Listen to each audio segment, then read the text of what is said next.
નમસ્તે, જય Mamadev. Tanna educational campus ગોંડલથી હું રેખા, ધોરણ 10 હિન્દી વિષય શિક્ષિકા. બાળકો, આજે આપણે પાઠ 10 જીને કી કલા, જેમના લેખક છે મૌલાના અબુલ કલામ, જેને આઝાદ તરીકે ઓળખવામાં આવે છે. અહીંયા સરસ મજાની છે વાત કરેલી છે. પાઠનું નામ જ એવું આપેલું છે, જીને કી કલા. જીવન છે, જીવવાની વાત કરેલી છે. માણસ છે એ આજે પોતે છે એ કામમાં એટલો બધો છે ગુંચવાઈ ગયેલો છે કે પોતે છે એ જીવન છે એ જીવી શકતો નથી.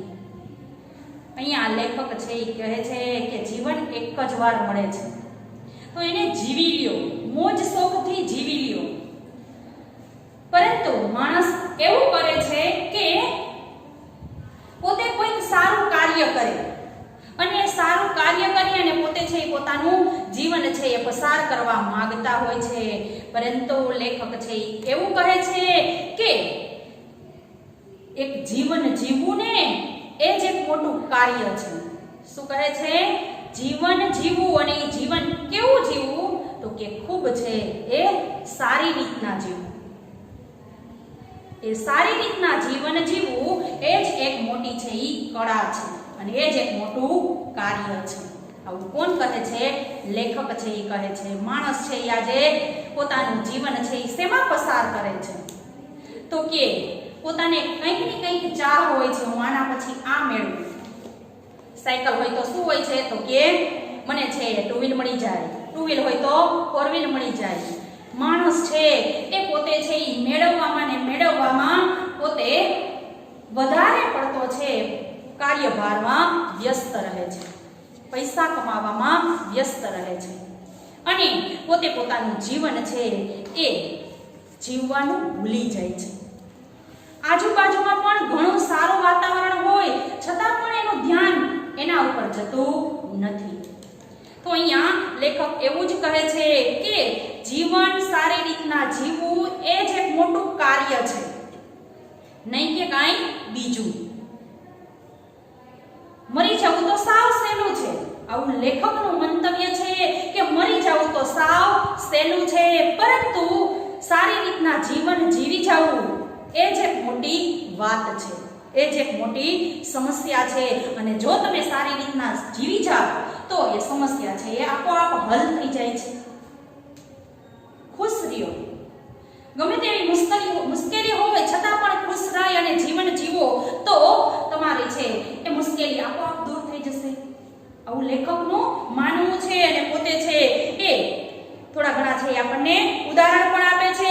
અહીંયા છે પોતે છે એ કહે છે કે એક ચીની છે, પ્રાચીન સમયની વાત કરેલી છે કે એક ચીની લોકો છે ને, એ ચીની લોકો છે જીવન જીવવાની બધી જ જીવનની જે સમસ્યાઓ છે ને એને પહેલેથી જ ઓળખી ગયેલા છે.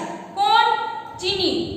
ચીની લોકો જે છે એ જીવનની જે સમસ્યાઓ છે ને એને સારી રીતના સમજી લીધેલી છે. પોતે સારી રીતની એ સમસ્યાઓને સમજી લીધી છે અને એને ઉલઝાવવાની એ સમસ્યા હલ કરવા માટેથી પોતે છે હંમેશા પ્રયત્નશીલ રહે છે. અને ચીનીને છે એ કોઈક પૂછે છે કે અહીંયા છે ચીનીને કોઈ પ્રશ્ન પૂછે છે કે સૌથી બુદ્ધિશાળી વ્યક્તિ છે એ કોણ છે? ત્યારે પેલો ચીની જે છે ને એને જવાબ આપે છે અને કહે છે કે જે સૌથી વધારે ખુશ રહે છે ને એ સૌથી બુદ્ધિશાળી વ્યક્તિ છે. આવો જવાબ જે આપે છે. ચીનીને કોઈ પ્રશ્ન પૂછે છે કે સૌથી બુદ્ધિશાળી વ્યક્તિ છે એ કોણ છે? ત્યારે ચીની છે એ શું જવાબ આપે છે? તો કે જે વ્યક્તિ ખુશ રહે અને જીવન પસાર કરે છે, જિંદગી જીવે છે એ સૌથી બુદ્ધિશાળી છે. જો મુશ્કેલી તો હરેક વ્યક્તિને આવતી હોય છે. નાના હોય તો એને એના રૂપની છે એ મુશ્કેલીઓ આવે છે, મોટા હોય તો એને અનુરૂપ છે એ મુશ્કેલીઓ આવતી હોય છે, વૃદ્ધ છે તો એને એની મુશ્કેલીઓ હોય છે. જીવનની અંદર મુશ્કેલીઓ તો હોય જ છે. જીવન છે એ મુશ્કેલીઓથી જ ભરેલું છે. સુખ પછી દુઃખ અને દુઃખ પછી સુખ છે એ ક્રમશઃ આવતું જ રહે છે. એક સરખા દિવસો કોઈના હોતા નથી. પરંતુ ત્યારે પણ આ ચીનીઓ છે એ શું કહે છે તો કે આ બધી જ સમસ્યાઓ છે એની વચ્ચે પણ માણસ જે ખુશ થઈને રહે છે ને એ જ છે સૌથી બુદ્ધિશાળી વ્યક્તિ છે. ત્યાર પછી છે એ કહે છે કે અહીંયા વાત કરેલી છે એક ફ્રાન્સના વ્યક્તિની વાત કરેલી છે. ફ્રાન્સના એક લેખક છે જેનું નામ છે આંદ્રી ગીદ. પેલી વાત કરેલી છે ચીનની વાત કરેલી છે, ચીની છે એની વાત કરેલી છે અને ત્યાર પછી છે શું કીધેલું છે તો કે ફ્રાન્સના એક લેખક જે છે જેનું નામ છે આંદ્રી ગીદ. એ શું કહે છે તો કે એ છે એ શું કહે છે તો કે એવું કહે છે કે માણસ છે ને એને ખુશ રહેવું ને એની જિમ્મેદારી છે. શું છે એની જિમ્મેદારી છે. એક માણસ છે પોતે છે એ દુખી રહે છે એટલે એની સાથે કેટલાય બધા વ્યક્તિઓ છે એ જોડાયેલા છે. તો એક માણસની પાછળ બીજા ઘણા બધા માણસો છે એની પાછળ દુખી રહે છે. એટલે ખુશ રહેવું એ તમારી જિમ્મેદારી છે. તમારું જીવન, તમારું વ્યક્તિગત જીવન છે એ તમારું એકલું જ નથી, એ તમારી એકની જાયદાદ નથી. આવું છે એ લેખક છે એનું માનવું છે અને એક ફ્રાન્સના જે લેખક છે એ કહી રહ્યા છે કે તમારું વ્યક્તિગત જીવન જે છે એ તમારી એકની જ સંપત્તિ નથી. તમારી સાથે ઘણા બધા વ્યક્તિઓ છે જોડાયેલા છે. તમે સુખમાં છો કે દુઃખમાં છો એની અસર છે એ તમારી સાથે જે કોઈ વ્યક્તિ જોડાયેલા છે એના ઉપર તરત જ પડે છે. તો હંમેશા છે માણસ છે એને કેવું રહેવું જોઈએ તો કે ખુશ રહેવું જોઈએ. અહીંયા વાત કરેલી છે કે ઉતરેલો ચહેરો યાની મોઢું છે એ બગાડીને રહેવાની ના પાડેલી છે. હસતા રહેવાની વાત કરેલી છે. દિલથી છે એ પૂજાયેલા હોય એટલે કે અંદરથી છે દુખી હોય તો પણ છે એ ખુશ રહેવાનું કીધેલું છે. તરત જ છે એ સામેવાળા વ્યક્તિ એને ઓળખાઈ જાય છે કે આ વ્યક્તિ છે એ દુખી છે. તો અહીંયા એ ફ્રાન્સના જે લેખક જે છે આંદ્રે ગીદ એનું એવું માનવું છે કે માણસ જે છે જે કોઈ લોકો છે એને ખુશ રહેવું એ એની જિમ્મેદારી છે. ઉત્તરદાયિત્વ છે એની જિમ્મેદારી છે અને ખુશ રહેવાનું જ છે. અને ત્યાર પછી છે લેખક છે એ એવું પણ માને છે કે જો તમે ખુશ હશો અને તમારી આજુબાજુ છે એ ચહેરા દુખી હશે, આજુબાજુના ચહેરાઓ છે એ દુખી હશે યાની આજુબાજુના લોકો છે એ દુખી હશે તો એની અસર શું થશે તો કે તમે તમારી જે ખુશી જે છે, તમારું જે સુખ છે ને એને પણ અનુભવી શકશો નહીં. તો આવું તમારી સાથે થાય છે તો એ બાજુવાળા સામેવાળા વ્યક્તિને પણ એવું જ છે એ ફીલ થાય છે. તો અહીંયા હંમેશા છે ખુશ રહેવાની વાત કરેલી છે. ત્યાર પછી લેખક છે એ શું કહે છે તો કે માણસ છે એનું જીવન છે કેના જેવું છે તો કે સીસા ઘર જેવું છે. સીસા ઘર યાની તો કે જેના મકાન છે એની દિવાલો જે છે એ કાચની બનેલી હોય. જે લોકો છે એના ઘર જે છે એ સીસાના બનેલા છે યાની કાચના જે બનેલા છે, જેની દિવાલો કાચની જે છે એવા જે ઘર છે એના જેવું વ્યક્તિનું જીવન છે. શું કામ આવું કીધેલું છે તો કહે છે કે વ્યક્તિ છે વ્યક્તિ એ જ્યારે અરીસાની સામે જુએ છે, સીસા ઘરની સામે જુએ છે ત્યારે પોતાનું પ્રતિબિંબ, પોતાનો પડછાયો છે એ એક જ વખતમાં કેટલાય બધા છે એ અરીસા ઉપર પડે છે. તો એ વ્યક્તિ છે ખુશ હશે તો એનો ચહેરો ખુશ દેખાશે. આઈનો છે એ તમને બતાવી દે છે એ જ આપણો આઈનો છે યાની અરીસો છે આવું કહેવામાં આવે છે. તો અહીંયા પણ છે એ વ્યક્તિ જ્યારે દુખી હોય છે ત્યારે એનું પ્રતિબિંબ યાની એનો પડછાયો જે છે એ એક જ ક્ષણમાં, એક જ વખતમાં કેટલાય બધા અરીસા ઉપર છે એ દેખાય છે. અને ત્યારે છે એ પોતે ઉદાસ એનો ચહેરો હોય તો ઉદાસ ચહેરો છે કોઈને છે પસંદ નથી. તો તો લોકોનું જીવન છે એ અહીંયા સીસાઘર સાથે સરખાવેલું છે, હંમેશા ખુશ રહેવાની વાત કરેલી છે. અહીંયા એવું પણ છે કીધેલું છે કે સમુદ્રની અંદર એક સાથે એક લહેર તો એક જ ઉઠે છે. સમુદ્રની અંદર એક લહેર છે એ ઉઠે છે, પરંતુ એક લહેરની સાથે હજારો લહેર બીજી છે એ જોડાય છે.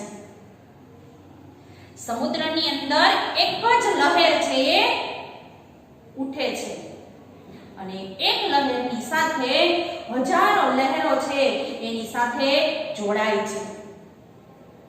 તો અહીંયા આવું છે કે ઉદાહરણ આપી અને લેખક એવું સમજાવવા માંગે છે કે તમે એક જ છો, પરંતુ તમારી સાથે પણ ઘણા બધા વ્યક્તિઓ છે એ જોડાયેલા છે. તમારી અસર જે છે એ તરત જ બીજા લોકો છે એના ઉપર પડે છે. બીજા લોકો છે અત્યારે ખુશ છે, એકદમ ખુશ છે, પરંતુ તમે જો દુખી હશો એટલે તમને જોઈ તમારા પરિવારના લોકો છે એને તમે આવા દુખી લોકોને જોઈ સ્વાભાવિક છે આપણને પણ છે એ દુઃખ થાય છે. તો અહીંયા હંમેશા છે લેખક ખુશ રહેવાની જ વાત કરે છે. જો ખુશ રહેશો, ગમે એવી મુશ્કેલી હોય, મેં તમને કીધું એની જેમ જીવન છે મુશ્કેલીઓથી જ ભરેલું છે અને એ મુશ્કેલીઓને પાર કરી અને જીવન જીવવું એનું નામ જ છે એ જિંદગી છે. આ સંસારનો નિયમ છે સુખ પછી દુઃખ અને દુઃખ પછી છે એ સુખ છે એ રહેલું જ છે. બધા જ દિવસો છે એક સરખા હોતા નથી. ક્યારેક છે એકદમ ખુશ હોય છે, તો ક્યારેક છે એટલો બધો છે એ આખા દિવસની અંદર કંટાળો આવી ગયો હોય છે, ઘણી બધી મુશ્કેલીઓનો સામનો કરવો પડ્યો હોય છે. ત્યારે સાંજના સમયે એવું પણ બોલીએ છીએ કે આજનો દિવસ તો માંડ પૂરો થયો, આજે તો માંડ દિવસ ગયો, આવું આપણે બોલીએ પણ છીએ. પરંતુ અહીંયા એવું પણ માનવું છે કે મોટામાં મોટી જો મુશ્કેલી કોઈ આવી હોય અને તમે એ મુશ્કેલીને હસતા હસતા જો પાર કરો ને તો એ મુશ્કેલી છે આપોઆપ છે દૂર થઈ જશે.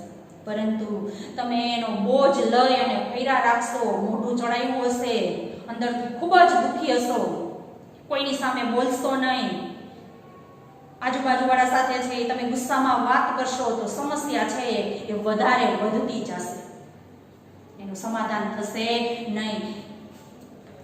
પછી વાત કરેલી છે કે કોઈ મોટામાં મોટી જો બીમારી હોય અને તમે હસતા મોઢે છે એને સ્વીકારી અને બીમારી દૂર કરવાનો પ્રયત્ન કરો ને તો પણ છે બીમારી પણ દૂર થઈ જાય છે.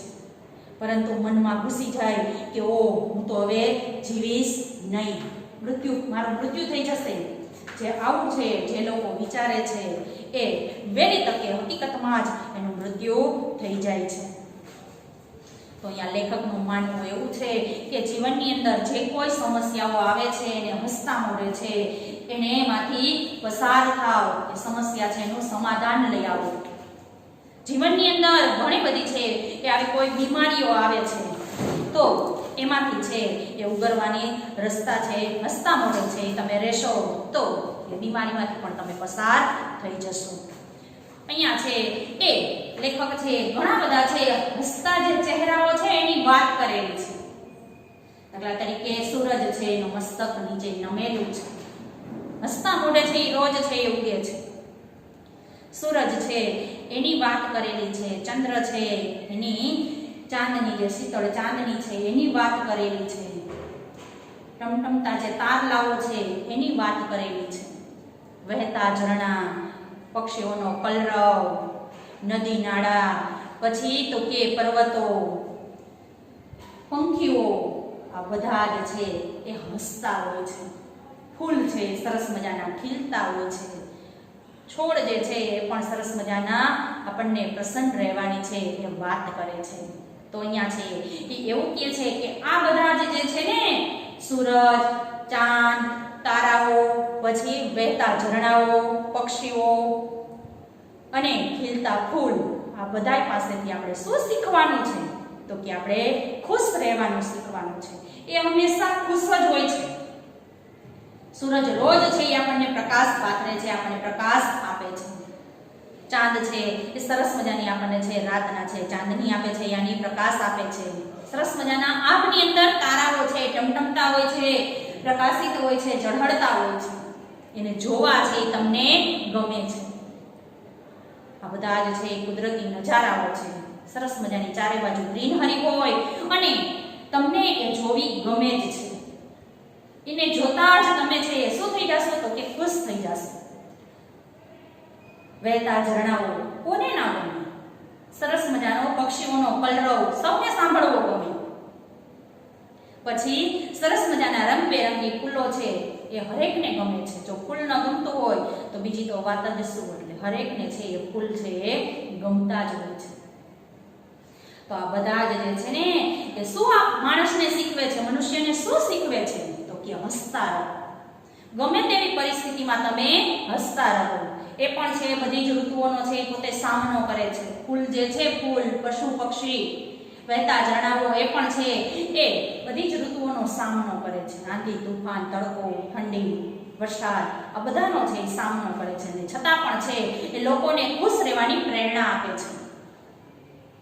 અને જે લોકો છે એ દિલથી ઉદાસ છે, ચહેરા ઉપર દુઃખની છાયા જે છે એવા લોકો છે એ અહીંયા છે સ્થાન પામી શકતા નથી. અહીંયા એટલે તો કે આ જે કુદરતી નજારો જે છે એમાં એ પોતે સ્થાન લઈ શકતા નથી. આમ અહીંયા લેખક છે એ હંમેશા માણસ છે એને ગમે તેવી પરિસ્થિતિમાં શું કરવાનું કહે છે તો કે હસતા રહેવાની વાત કરેલી છે. ખુશ રહો. જો તમે દુઃખી હશો તો તમારી સાથે કેટલાય બધા વ્યક્તિઓ છે એ શું રહેશે તો કે દુઃખી રહેશે. અને અત્યારે માણસ છે એની હાલત એવી જ છે કે પોતે છે એ મોટા મોટા કાર્ય કરવામાં, સારું એવું કોઈ કામ, નોકરી, ધંધો મળી જાય તો આપણી લાઈફ છે એ સેટ છે આવું વિચારે છે. પરંતુ લેખકનું માનવું એવું છે કે કામ ધંધો મોટામાં મોટો ને સારામાં સારો છે એ કામ ધંધો મળી ગયો હોય, નોકરી ધંધો મળી ગયો હોય એ મોટી વાત નથી, પરંતુ જીવન જીવવું એ જ એક મોટી વાત છે. અને એ પણ જીવન કેવું તો કે ખૂબ સારી રીતના, ટેન્શન ભર્યું નહીં, દુઃખી થઈને નહીં, હસતા મોઢે આજુબાજુના જે કાંઈ નજારો છે એને માણતા માણતા છે એ પોતે છે જીવન જીવવાની વાત કરેલી છે. એટલા માટેથી જ પાઠનું નામ છે એ આપેલું છે કે જીને કી કલા. જે જીવન જીવવાનું, સારી રીતે જીવન જીવવાનું શીખી જાય છે એને બીજી કોઈ જરૂર છે નહીં. વિદ્યાર્થી મિત્રો, અહીંયા છે આજના લેક્ચરમાં અહીંયા સુધી રાખીએ. નેક્સ્ટ પીરિયડની અંદર છે આપણે પાઠ છે વાંચીને સમજશું. Thank you. જય મા માતા.